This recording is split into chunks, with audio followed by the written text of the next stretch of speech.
스터리아담을 찾아주셔서 감사합니다. 항상 건강하시고 좋은 일만 가득하시길 기원할게요. 지금 구독하시고 바로 오늘 야담 들어보시죠. 그해 겨울 함경도 설산의 바람은 살이 찢겨 나갈 듯 매서웠습니다. 그 하얀 지옥의 한복판, 무릎까지 차오르는 눈밭 위로 붉은 핏물이 길게 흩뿌려지고 있었습니다. 핏자국의 끝에는 한 여인이 쓰러져 있었습니다. 그녀의 이름은 연화. 오늘이 바로 그녀의 혼례 날이었습니다. 가문의 영광과 행복한 미래를 꿈꾸며 연지곤지를 찍었던 새 신부는 지금 사지가 꺾인 채 차가운 눈 구덩이 속에 처박혀 죽어가고 있었습니다. 연화의 입에서 고통스러운 신음이 새어나왔습니다. 부러진 다리의 뼈가 살을 뚫고 나올 듯한 고통보다 더 그녀를 괴롭히는 것은 심장을 난도질당한 듯한 배신감이었습니다. 그녀를 이 지옥에 버린 이는 다름 아닌 정혼자 강치수였습니다. 몇 시간 전까지만 해도 그는 연화의 손을 잡고 영원한 사랑을 맹세했었습니다. 그러나 혼례식이 한창 무르익을 무렵 연화의 아비가 영모에 휘말렸다는 급보가 날아들었습니다. 그것은 조작된 모함이었으나 권력욕에 눈이 먼 강치수에게 진실 따위는 중요하지 않았습니다. 그는 즉시 돌변했습니다. 자신의 출세길의 오점이 될 연화와 그녀의 가문을 제물로 삼기로 한 것입니다. 죄인의 딸을 내 집안에 들일 수는 없다. 당장 이 요물을 끌어내라. 강치수의 비정한 고함과 함께 하인들이 달려들었습니다. 연화는 울부짖으며 매달렸지만 돌아온 것은 강치수의 차가운 발길질 뿐이었습니다. 그는 연화를 가마에 태워 인적 드문 설산 깊은 곳으로 끌고 갔습니다. 그리고는 벼랑 끝에서 그녀를 밀어버렸습니다. 원망하려거든 내 아비를 원망해라. 나는 살아야겠으니. 그것이 강치수가 남긴 마지막 말이었습니다. 낭떠러지를 굴러떨어지며 연화의 몸은 바위에 부딪히고 나뭇가지에 긁혀 만신창이가 되었습니다. 기적적으로 목숨은 건졌으나 온몸의 뼈가 부러져 꼼짝도 할 수 없었습니다. 차가운 눈이 그녀의 몸을 덮기 시작했습니다. 천은 빠르게 떨어져 갔고 의식은 가물가물해졌습니다. 저 멀리서 짐승의 울음소리가 들려왔습니다. 늑대였습니다. 이대로 죽는 것인가? 억울하다. 너무나 억울하다. 피냄새를 맡은 늑대들의 그림자가 하나둘씩 그녀의 주변으로 모여들고 있었습니다. 크르르. 굶주린 늑대들의 거친 숨소리가 귓가에 닿았습니다. 놈들은 부상당한 먹잇감을 앞에 두고 입맛을 다시며 천천히 포위망을 좁혀오고 있었습니다. 연화는 공포에 질려 몸을 떨었습니다. 움직이려 했지만 부러진 다리는 말을 듣지 않았고 팔은 감각이 없었습니다. 가장 덩치가 큰 우두머리 늑대가 먼저 달려들었습니다. 놈의 날카로운 이빨이 연화의 어깨를 물어뜯었습니다. 끔찍한 고통이 전신을 관통했습니다. 살점이 뜯겨나가는 고통 속에서 연화의 내면 깊은 곳에 잠들어 있던 생존 본능이 깨어났습니다. 안 돼! 이대로 짐승의 밥이 되어 죽을 수는 없어. 놈들이 웃게 만들 수는 없어. 연화는 비명을 지르며 반대쪽 손을 휘저었습니다. 손에 잡히는 것은 눈 속에 파묻혀 있던 날카로운 돌멩이와 혼례 때 머리에 꽂았던 옥비녀 조각뿐이었습니다. 비녀는 낭떠러지에서 떨어질 때 부러져 날카로운 흉기가 되어 있었습니다. 연화는 부러진 옥비녀를 움켜쥐었습니다. 손바닥이 베어 피가 흘렀지만 그녀는 아랑곳하지 않았습니다. 늑대가 다시 목을 노리고 달려드는 순간 연화는 있는 힘껏 비녀를 내리꽂았습니다. 죽어버려! 깨갱! 비녀 끝이 늑대의 왼쪽 눈을 정확히 찔렀습니다. 늑대는 고통에 몸부림치며 뒤로 물러났습니다. 붉은 피가 연화의 얼굴에 튀었습니다. 그것은 생애 처음으로 느껴보는 살생의 감각이었습니다. 하지만 늑대는 한 마리가 아니었습니다. 피냄새에 흥분한 다른 늑대들이 떼로 달려들었습니다. 연화는 미친 사람처럼 비녀를 휘둘렀습니다. 옷이 찢어지고 살이 뜯겨 나갔지만 그녀는 비명을 지르는 대신 악을 썼습니다. 오지 마. 다 죽여버릴 거야. 그러나 역부족이었습니다. 늑대 한 마리가 그녀의 다리를 물고 늘어졌고 또 다른 놈이 팔을 짓눌렀습니다. 강치수, 강치수. 의식이 끊어지려는 찰나 그녀는 증오스러운 그 이름을 되뇌었습니다. 늑대의 이빨이 목덜미를 향해 다가왔습니다. 그때였습니다. 휙퍽! 바람을 가르는 소리와 함께 연화의 목을 노리던 늑대의 머리통이 수박처럼 터져 나갔습니다. 어디선가 날아온 작은 돌멩이 하나가 만든 참상이었습니다. 나머지 늑대들이 기겁하여 뒤를 돌아보았습니다. 눈보라 속에서 한 노인이 걸어오고 있었습니다. 허름한 짐승 가죽옷을 걸치고 삿갓을 푹 눌러 쓴 노인.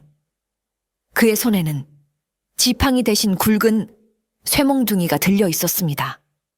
시끄러워서 낮잠을 잘 수가 없구만. 노인은 귀찮다는 듯 중얼거리며 쇠몽둥이를 휘둘렀습니다. 늑대들이 달려들었지만 노인의 몸놀림은 유령처럼 빨랐습니다. 퍽, 퍽, 퍽. 단 3번의 움직임으로 늑대 3마리가 비명도 지르지 못하고 즉사했습니다. 남은 늑대들은 꼬리를 말고 도망쳤습니다. 노인은 피투성이가 된 연화 앞에 멈춰 섰습니다.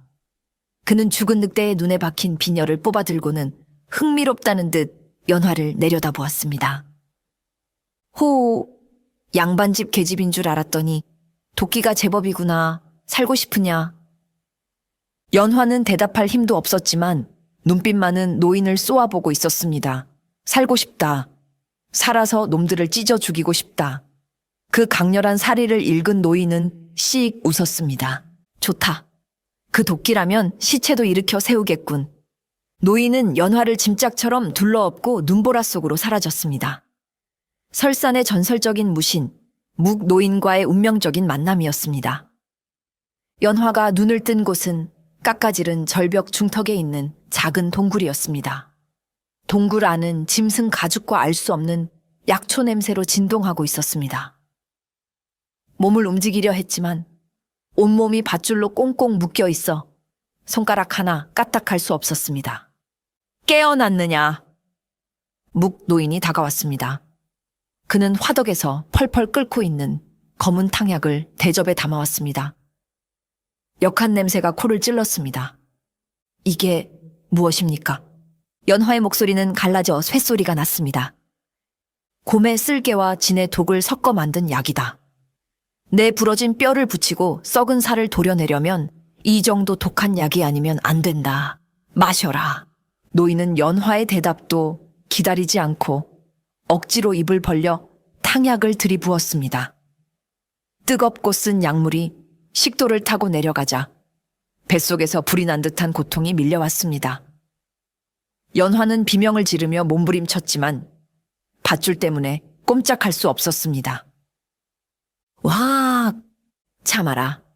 뼈가 다시 맞춰지는 고통이다. 이 정도도 못 참으면 복수고 뭐고 다 헛소리지.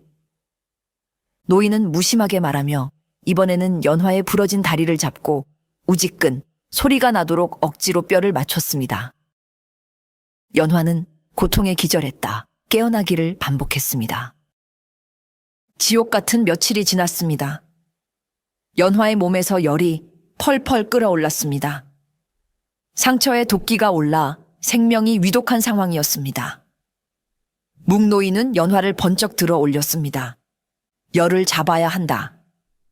그가 연화를 데려간 곳은 동굴 밖, 꽁꽁 얼어붙은 계곡물이 흐르는 웅덩이였습니다.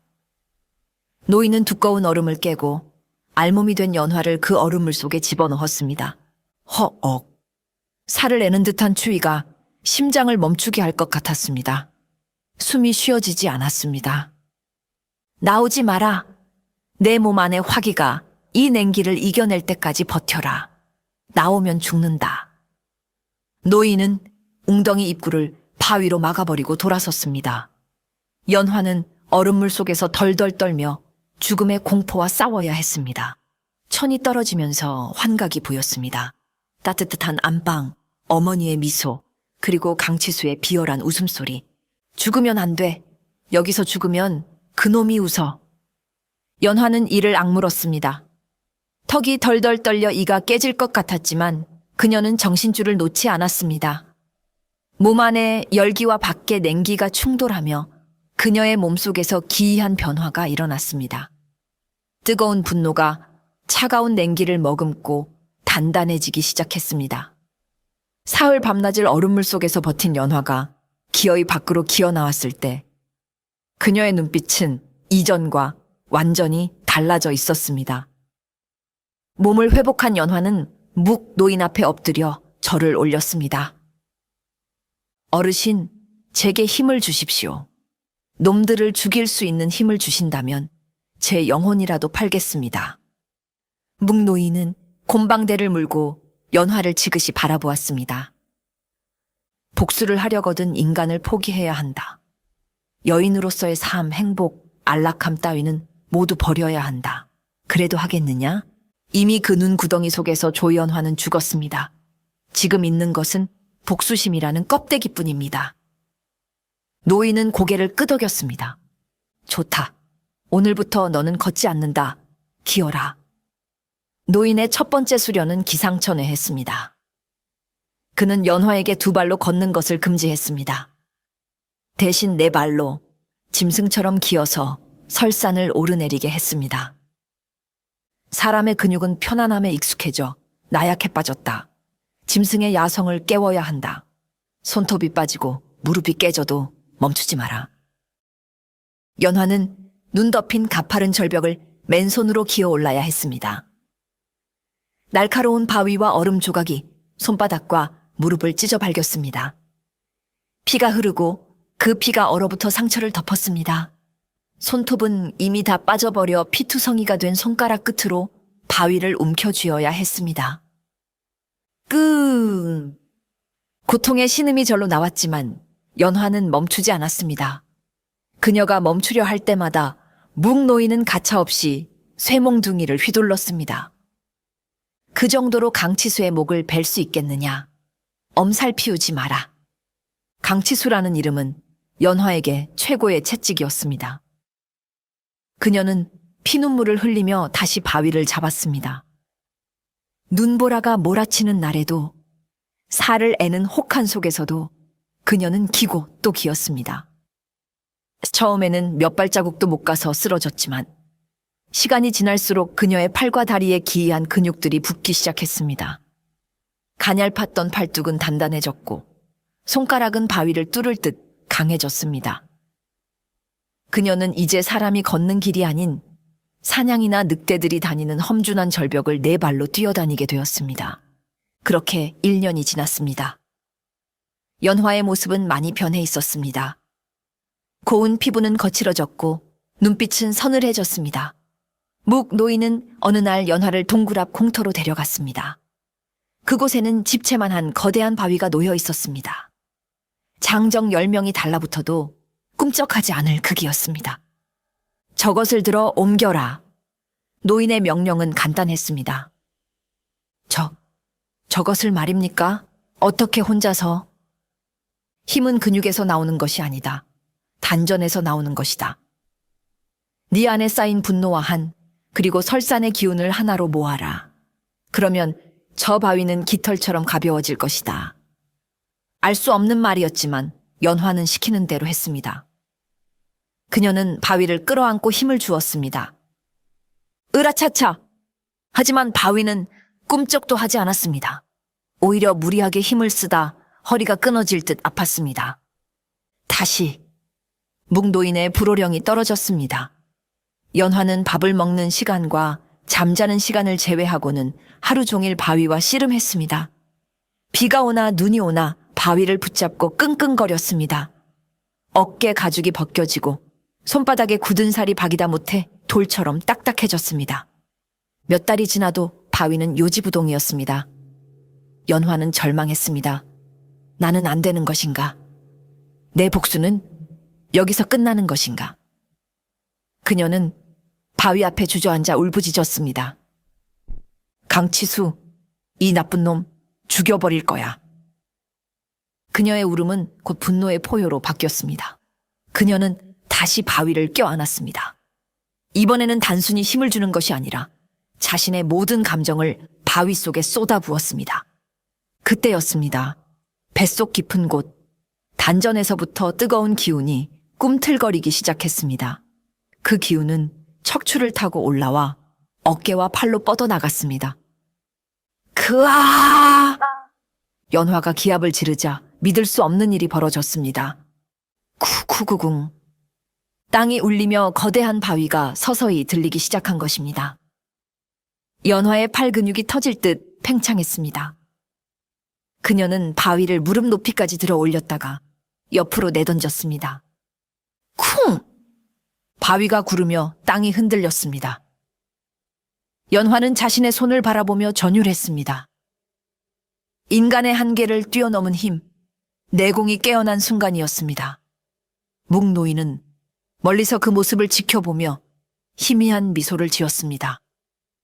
드디어 깨어났구나, 괴물이. 힘을 얻은 대가는 혹독했습니다. 설산의 차가운 냉기를 몸으로 받아들이며 수련한 탓에, 그리고 내면의 뜨거운 화기가 충돌하면서 연화의 몸에 기이한 변화가 생기기 시작했습니다. 어느 날 아침, 연화가 계곡물의 얼굴을 비춰보았을 때 그녀는 비명을 지르고 말았습니다. 이게 뭐야? 칠흑 같던 그녀의 머리카락이 하얗게 새어버린 것입니다. 정수리부터 시작된 백발은 며칠 만에 머리 전체를 뒤덮었습니다. 늙어서 샌머리가 아니었습니다. 마치 눈처럼 새하얗고 얼음처럼 차가운 윤기가 흐르는 신비로운 백발이었습니다. 피부 또한 창백할 정도로 하얗게 변했고 천은 일반 사람보다 훨씬 낮아졌습니다. 그녀의 몸은 마치 살아있는 얼음 조각 같았습니다. 놀랄 것 없다. 묵노인이 담담하게 말했습니다. 설산의 기운이 내 뼈와 살에 스며든 것이다. 너는 이제 추위를 느끼지 않을 것이며 네 몸은 강철보다 단단해졌다. 인간의 몸을 버리고 설산의 주인이 된 증거니라. 연화는 자신의 하얀 머리카락을 만져보았습니다. 처음에는 낯설고 두려웠지만 곧 받아들였습니다. 검은 머리의 연화는 강치수를 사랑했던 어리석은 여인이었지만 백발의 연화는 그를 죽일 복수귀였으니까요. 신체의 변화는 머리카락뿐만이 아니었습니다. 그녀의 오감은 짐승처럼 예민해졌습니다. 멀리서 떨어지는 눈송이 소리를 들을 수 있었고 바람 냄새만으로 산짐승의 위치를 파악할 수 있었습니다. 그녀의 팔다리는 겉보기엔 여전히 가늘어 보였지만 그 안에는 바위를 으깨고 쇠를 구부릴 수 있는 압축된 근육이 자리 잡고 있었습니다.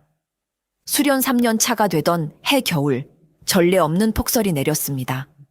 묵노인은 연화에게 마지막 관문을 제시했습니다. 산 정상에 올라가 자연의 분노를 마주해라. 연화는 산 정상에 올랐습니다. 그때 거대한 굉음과 함께 산봉우리 쪽에서 눈사태가 시작되었습니다. 집채만 한 눈덩이와 바위들이 쓰나미처럼 밀려 내려오고 있었습니다. 피할 곳은 없었습니다. 도망쳐도 소용없었습니다. 피하지 마라! 맞서라! 아래쪽에서 묵노인의 고함이 들려왔습니다. 연화는 눈을 질끈 감았다 떴습니다. 그녀의 눈동자가 푸른빛으로 번뜩였습니다. 나는 죽지 않아. 그놈을 죽이기 전까진 산도 나를 죽일 수 없다. 연화는 다리에 힘을 주고 단전의 기운을 끌어올렸습니다.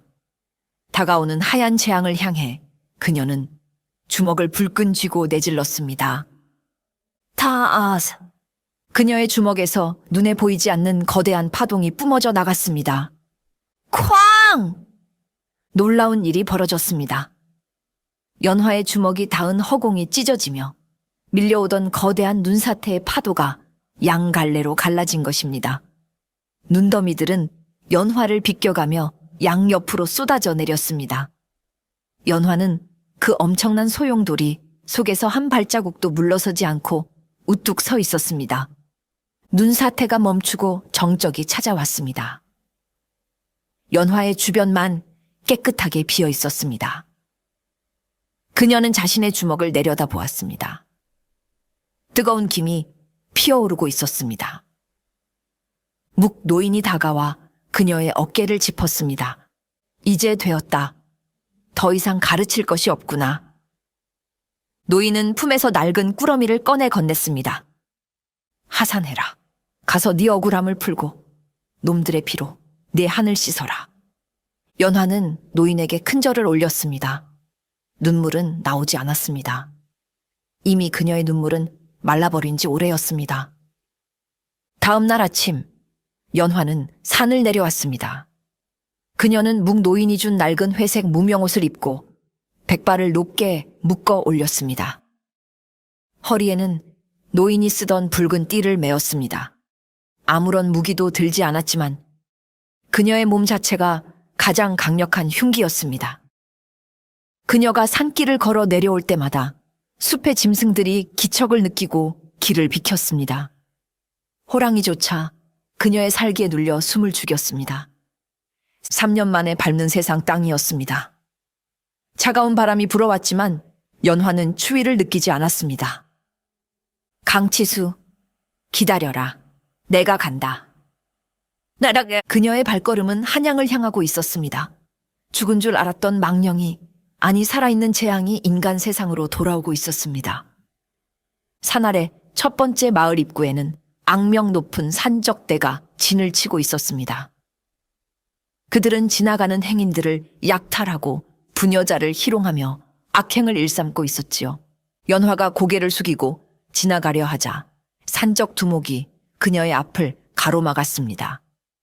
어이 낭자, 머리 색깔이 특이하구만. 어디서 온 귀신인가? 연화가 가장 먼저 향한 곳은 자신의 옛집이었습니다.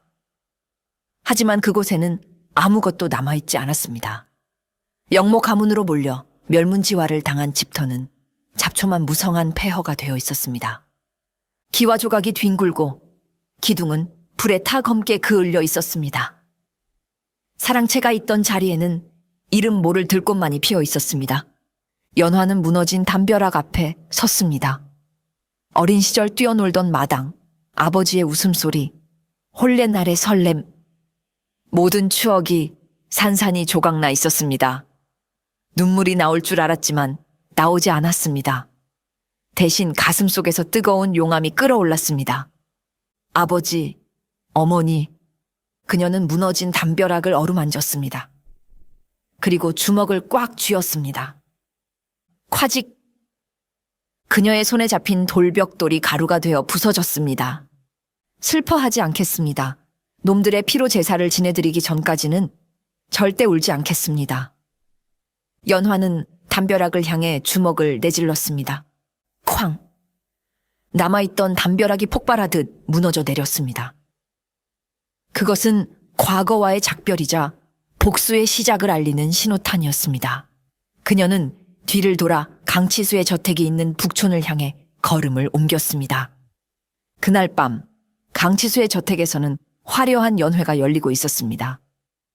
그는 병조판서로서 권력의 정점에 서 있었고 자신의 세력을 과시하기 위해 고관 대작들을 불러 모았습니다. 풍악 소리가 울려 퍼지고 술과 고기 냄새가 진동했습니다. 대감, 축하드립니다. 이제 조정을 손안에 넣으셨군요.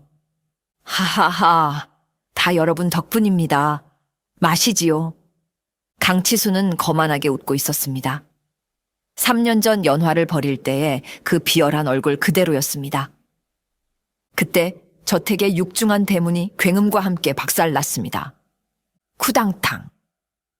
음악 소리가 뚝 끊기고 사람들의 시선이 정문으로 쏠렸습니다. 먼지 구름 속에서 백발의 여인이 걸어 들어왔습니다. 연화였습니다. 웬 놈이냐? 감히 여기가 어디라고? 저택을 지키던 호위무사 수십 명이 달려들었습니다. 하지만 연화에게는 그저 날파리 떼에 불과했습니다. 비켜! 연화가 손을 휘두를 때마다 무사들이 추풍 낙엽처럼 날아갔습니다. 연못에 빠지고 담장을 넘어가고 지붕 위로 처박혔습니다. 칼과 창은 그녀의 몸에 닿기도 전에 부러지거나 튕겨 나갔습니다. 연화는 거침없이 연회장 중앙으로 걸어갔습니다. 비명소리와 함께 아수라장이 되었습니다. 고관들은 탁자 밑으로 숨기에 바빴습니다. 연화는 강치수가 앉아있는 상석 앞에 멈춰 섰습니다. 오랜만이군요, 서방님. 차갑고 서늘한 목소리가 연회장을 얼어붙게 만들었습니다. 강치수는 술잔을 든 채 덜덜 떨고 있었습니다. 눈앞에 백발 여인이 누구인지 처음에는 알아보지 못했습니다. 너무나 변해버린 모습이었으니까요. 하지만 그 목소리, 그리고 그 눈빛만은 기억하고 있었습니다. 누구냐? 너는. 연화는 품에서 무언가를 꺼내 탁자 위에 툭 던졌습니다. 반으로 깨진 옥비녀였습니다. 3년 전 혼례 예물로 받았던, 그리고 늑대의 눈을 찔렀던 바로 그 비녀였습니다. 강치수의 눈동자가 튀어나올 듯 커졌습니다. 그는 비녀를 알아봤습니다. 이건 설마. 그는 고개를 들어 연화의 얼굴을 자세히 뜯어보았습니다. 백발 속에 감춰진 이목구비, 그것은 분명 죽은 줄 알았던 조연화였습니다. 연화? 네가 어떻게? 넌 죽었을 텐데. 강치수는 귀신을 본 듯 뒷걸음질치다 의자와 함께 넘어졌습니다. 지옥에서 기어 올라왔다. 너를 데려가려고. 연화가 한 발자국 다가갔습니다. 강치수는 비명을 질렀습니다. 여봐라, 뭐 하느냐, 전연을 죽여라, 당장 목을 쳐라. 하지만 호위무사들은 이미 바닥에 널브러져 신음하고 있었습니다. 살려줘, 살려주게. 전하를 호령하던 병조판서가 바닥을 기며 살려달라고 애원했습니다. 연화는 그 꼴을 보며 비소를 흘렸습니다. 그때 나도 그렇게 빌었지, 살려달라고. 하지만 너는 나를 밀었어. 연화가 손을 들어 올렸습니다. 강치수의 목을 비틀어버릴 기세였습니다. 그때 한 사내가 연화의 앞을 가로막았습니다. 강치수의 최측근 호위무사이자 연화의 옛 친구 강우였습니다. 그는 발도 한 채 연화를 겨누고 있었지만 칼끝은 심하게 떨리고 있었습니다. 비켜라, 간구. 너는 죽이고 싶지 않다. 연화가 말했습니다. 간구는 울먹이는 눈으로 연화를 바라보았습니다. 연화 씨, 정말 살아계셨습니까? 저는 아씨가 돌아가신 줄 알고. 그래, 죽었었지. 내 주인이 나를 죽였으니까. 아씨, 제발 돌아가십시오. 여기서 멈추십시오. 살인을 하면 돌이킬 수 없습니다. 강구는 연화를 베지 못했습니다. 죄책감과 연민이 그의 발목을 잡았습니다. 하지만 무사로서의 의무 때문에 길을 비킬 수도 없었습니다. 돌이킬 생각 없다. 이미 나는 인간이 아니다. 연화는 강구의 칼을 맨손으로 잡았습니다. 간구가 놀라 칼을 빼려 했지만 꿈쩍도 하지 않았습니다. 연화는 칼날을 쥔 채 간구를 옆으로 밀쳐냈습니다. 으윽! 간구는 힘없이 밀려나 기둥에 부딪혔습니다. 연화는 그를 죽이지 않았습니다. 그것이 그녀가 보일 수 있는 마지막 인간미였습니다. 내 목표는 네가 아니다. 저놈뿐이다. 연화는 다시 강치수를 향해 걸어갔습니다. 강치수는 그 사이 도망쳐 별채로 숨어들었습니다. 그리고 자신의 사병들을 모두 불러 모았습니다. 수백 명의 사병들이 연회장을 애워쌌습니다. 전 연을 죽여 활을 쏴라. 화살이 비오듯 쏟아졌습니다. 연화는 귀찮다는 듯 주변에 있던 거대한 연회장 지지대 기둥으로 시선을 돌렸습니다. 아름드리 나무로 만든 건물을 지탱하는 주춧돌 같은 기둥이었습니다. 이 집이 내 권력이라 했느냐? 그렇다면 내 무덤처럼 무너뜨려 주마. 연화는 기둥을 두 팔로 껴안았습니다. 그리고 기합을 넣었습니다. 하압! 그녀의 팔 근육이 터질 듯 부풀어 올랐습니다. 우지끈, 쩌적! 기둥이 비명을 지르며 뒤틀리기 시작했습니다. 건물이 흔들리고 기왓장이 쏟아져 내렸습니다. 설마 기둥을 뽑으려는 거야? 사람들이 경악했습니다. 으라차차차. 연화가 마지막 힘을 짜내자 뿌리 깊게 박혀있던 기둥이 쾅 소리와 함께 뽑혀 올라왔습니다. 지지대를 잃은 연회장 건물이 굉음을 내며 무너져 내리기 시작했습니다. 무너진다! 피해라! 사병들은 혼비백산하여 도망쳤습니다. 연화는 무너지는 잔해 속에 꼿꼿이 서 있었습니다.